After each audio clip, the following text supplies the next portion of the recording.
10 साल की नाबालिग मृतक नंदिनी को आरोपी बताया गया। 10 साल की बच्ची किसी की हत्या कर सकती है क्या? मैंने सुना था कि कानून की देवी अंधी होती हैं, लेकिन आज मैंने देख भी लिया। आज मैं ये समझ भी गया कि कानून की देवी सच में अंधी ही थी। देवरिया के फतेहपुर से खूनी नरसंहार की खबर आग की तरह तेजी से फैल गई। पूरे प्रदेश में, पूरे देश में इस मामले की चर्चा होने लगी। हर कोई गमगीन हो रहा था। जो ये खबर सुन रहा था, सबकी आंखें भर आई कि कैसे 10 बीघे की जमीन ने 6 लोगों की जान ले ली, 2 परिवार बर्बाद कर दिए। 10 बीघे की जमीन ने कैसे लिखी 6 लोगों की मौत की कहानी। जो कोई भी सुन रहा था ना, सब हैरान थे। प्रेम यादव के हत्या के बदले पगलाई भीड़ सत्य प्रकाश दुबे के घर में पहुंचती है और पूरे परिवार को खत्म कर देती है। पति पत्नी सहित 3 नाबालिग बच्चों को मौत के घाट उतार दिया जाता है। एक बच्चे को तो मरा जानकर छोड़ दिया गया था। बच्चे को हॉस्पिटल में एडमिट करा दिया गया है और ये सब कुछ जो हुआ वो मात्र 30 मिनट से कम समय में हुआ। आधे घंटे के अंदर इतनी बड़ी कहानी रच दी गई। 2 परिवार बर्बाद हो गए, 6 लोगों की मौत हो गई। आखिर कैसे? क्या सोचा है आपने कभी? मात्र 30 मिनट के अंदर ये सब कुछ कैसे हो गया? ये हैरान करने की बात थी। लेकिन इससे ज़्यादा हैरान करने की बात तो तब सामने आई जब ये सामने आया कि प्रेम यादव के मौत के आरोपी पता है कौन है? 10 साल की नंदिनी और 15 साल के गांधी को बताया जा रहा है। बताया ये जा रहा है कि 10 साल की नाबालिग मृतक नंदिनी को आरोपी बताया गया। ये बताया गया कि ये हत्या की आरोपी है। सोचिए, सब यही सोच रहे थे कि आखिर 10 साल की बच्ची किसी की हत्या कर सकती है क्या? लेकिन फिलहाल पुलिस ने जो मृतक सत्य प्रकाश दुबे हैं, उनकी जो पत्नी है, 10 साल की जो मृतक बेटी नंदिनी है और 15 साल का जो बेटा गांधी है, इन सभी को प्रेम यादव की हत्या का आरोपी बताया है। सब लोग यही पूछ रहे हैं कि आखिर 10 साल की बच्ची ऐसा कर सकती है क्या? किसी का मर्डर कर सकती है क्या एक नाबालिग बच्ची? लेकिन सवाल तो सवाल है और ये सवाल ही बनकर रह जाएगा। लोग कह रहे हैं कि मैंने सुना था कि कानून की देवी अंधी होती हैं, लेकिन आज मैंने देख भी लिया। आज मैं ये समझ भी गया कि कानून की देवी सच में अंधी ही थी। सोचिए ना कि जो कंप्लेंट लिख रहा था वो शख्स एक बार भी नहीं सोचा कि 10 साल की बच्ची कैसे किसी को मार सकती है। अब जो इस दुनिया में है ही नहीं, उसे कैसे ढूंढ कर लाएंगे और कैसे सजा देंगे? पता है लोग क्या कह रहे हैं? लोग कह रहे हैं कि यूपी पुलिस भैया सच में गजब है। यूपी पुलिस मरे को भी सजा दे सकती है। अगर उसने कोई इल्जाम किया है और अगर यूपी में किया है तो उसको सजा तो मिलेगी ही। अगर कोई मुलजिम है, उसने कोई अपराध किया है, तो सबसे पहले उसको यूपी पुलिस और अपनी कानून सजा देगी, उसके बाद ही भगवान कोई सजा दे सकता है। उत्तर प्रदेश, यही तो है उत्तर प्रदेश और यही तो है law and order Uttar Pradesh का कि 10 साल की बच्ची को हत्या का आरोपी बताया गया। जिस किसी ने भी ये खबर सुनी, सब हैरान थे। 10 साल की आरोपी नंदिनी के अलावा मेरे पास और भी कई सवाल हैं। मैं ये पूछना चाहती हूँ आप सभी से, अगर आप सभी ने इस मामले में सोचा हो तो ये सोचिए, क्या ये सबसे बड़ा सवाल नहीं है कि जब पगलाई भीड़ सत्य प्रकाश दुबे के घर पर आई थी, जब उसने हमला किया था, जब उसने लाठियां चलाई थी, जब वो गोलियां चला रही थी, तो क्या शोर शराबा नहीं हुआ होगा? अगर शोर शराबा हुआ तो ये आवाज़ क्यों किसी को सुनाई नहीं दी? क्या सुनकर भी आवाज़ को अनसुना किया लोगों ने? अगर किसी ने आवाज़ सुनी तो वो बाहर क्यों नहीं आया? उसने वीडियो क्यों नहीं बनाया? उसने कोई फोटो क्यों नहीं खींचा? सोचने की बात नहीं लगती है क्या आपको? क्या पूरा गांव सब कुछ सुनकर अनसुना कर रहा था? क्या पूरा गांव सब कुछ देखकर भी अनदेखा कर रहा था? क्या पूरा गांव मूक दर्शक बनकर बना हुआ था? सब कुछ देखकर हाथ पे हाथ धरे बैठा हुआ था, पूरी घटना को होने दे रहा था? अगर सब कुछ उसे पता था तो उसने पुलिस को क्यों फोन नहीं किया? क्या पूरे गांव को कोई आवाज नहीं सुनाई दी? अगर सुनाई दी तो पुलिस को क्यों फोन नहीं किया किसी ने? क्या पूरे गांव में कोई भी जिम्मेदार नहीं था? क्या पूरे गांव में कोई भी इंसान नहीं था? क्या पूरे गांव में किसी को भी फर्क नहीं पड़ रहा था कि बच्चों की हत्या हो रही है, एक परिवार खत्म हो रहा है? चलो, अगर मेरे कान तक कुछ आवाज़ पहुंच रही है तो मैं खुद कुछ नहीं कर सकता तो कम से कम पुलिस को बुला लेता हूं।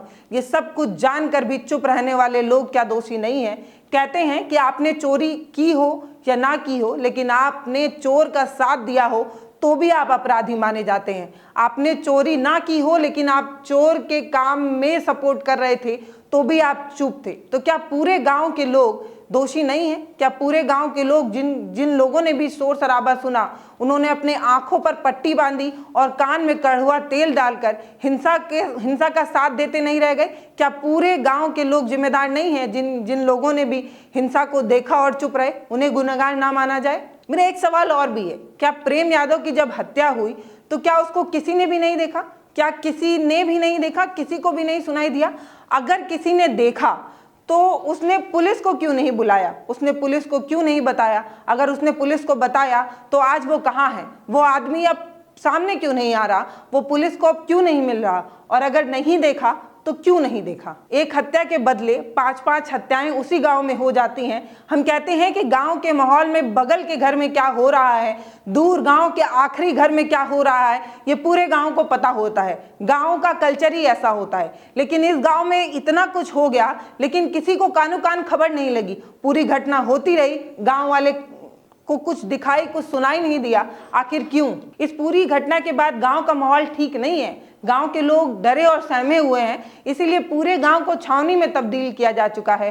क्या पुलिस, क्या पीएससी, सभी चप्पे चप्पे पर खड़ी है। गांव की शांति व्यवस्था बहाल हो सके, इसलिए पुलिस पूरे दिन खड़े नजर आती है। ऐसा लगता है कि गांव में अब कुछ ना बिगड़ जाए, इसीलिए आप जब गांव में एंट्री करते हैं तो आपको हर तरफ खाकी वर्दी के लोग नजर आते हैं। उतना गांव के लोग नजर नहीं आते जितना आपको जवान नजर आते हैं। एक मामला मैंने आपको बताया कि कैसे प्रेम यादव की तरफ से जो एफआईआर लिखी गई है उसमें मरे हुए लोगों को और नाबालिग बच्चों को ये बताया गया। सोचिए, 10 साल 15 साल के बच्चों को आरोपी बताया गया। वो ये तक नहीं सोचे कि हमारे देश में बच्चों को भगवान माना जाता है, और जो छोटे बच्चे हैं उन्होंने किस तरीके का हथियार उठाया होगा कि उसने प्रेम यादव की हत्या की होगी। लेकिन मैं आपको बताते चलूँ कि मृतक सत्यप्रकाश दुबे की जो बेटी हैं शोभना, उन्होंने भी एफआईआर की थी। गंभीर मामलों में एफआईआर दर्ज भी की गई, हमलावरों के खिलाफ केस दर्ज भी किया गया है, जिसमें 27 लोग नामजद हैं और 50 अज्ञात लोग हैं, जिसमें से पुलिस ने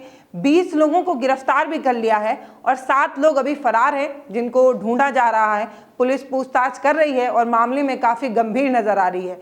लेकिन मैं आखिर में वही बोलूँगी कि सवाल जस का तस बना हुआ है कि इस कांड में ये जो सब कुछ हुआ उसमें प्रेम यादव की हत्या किसने की, ये तो अभी तक नहीं पता चल पा रहा है। हत्या की सूचना घर वालों को किसने दी, ये अभी तक नहीं पता चल पा रहा है। प्रेम यादव की हत्या का जो जस्मदीद था, जिसने परिवार वालों को सूचना दी, वो पुलिस के सामने क्यों नहीं आ रहा? वो क्यों डरा हुआ है और पुलिस उसको क्यों नहीं ढूंढ पा रही? सवाल यही है कि वो कौन था। ना तो जस्मदीद को ढूंढ पा रही है पुलिस, और ना ही पुलिस ये बता रही है कि 20 लोग जिसको पुलिस ने गिरफ्तार किया वो कौन थे। क्या वही थे भूखे भेड़िए जो इस तरीके से भीड़ बनकर सामने आए थे, जो ना बच्चों ना महिलाओं को छोड़े थे? क्या वही वो लोग थे, या पुलिस कार्रवाई ठीक से कर रही है ये दिखाने के लिए पुलिस ने 20 किसी और लोगों को तो पकड़ नहीं लिया है? लेकिन ये सवाल है, पुलिस इसका जवाब बिल्कुल नहीं दे रही। बस 20 लोग गिरफ्तार है, इतना ही पुलिस ने बताया है। इससे ज़्यादा और कुछ पुलिस बताने को तैयार नहीं।